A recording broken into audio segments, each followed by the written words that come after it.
High বন্ধুরা, কেমন আছো সবাই? আশা করি ভালো আছো। চলে এলাম ছোট্ট একটা ভিডিও নিয়ে। তো আজকে দেখলাম বাড়িতে চিড়ে রাখা আছে, তো চিড়েটা দিয়ে কী করা যায়, চিড়েটা দিয়ে ভাবলাম পোলাও বানিয়ে নিই। চিড়ের পোলাও বানানোর জন্য কী কী লাগছে চলো তোমাদের একটু দেখিয়ে দিই। এখানে কড়াইতে একটু সাদা তেল নিয়ে নিয়েছি। তো তেলের মধ্যে আমি কিছু কাঁচা বাদাম নিয়ে নিলাম, যেগুলো আমি ভেজে তুলে রাখবো।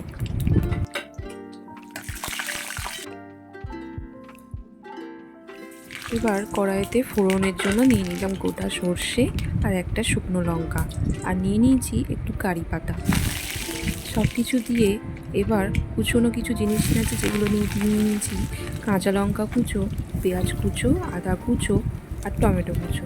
সব কিছুকে দিয়ে আস্তে আস্তে নাড়তে থাকবো।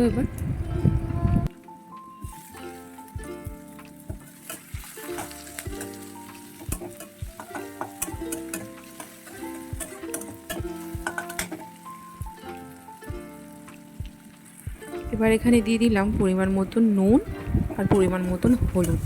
এরপর দিয়ে দেবো এখানে স্বাদ মতন চিনি।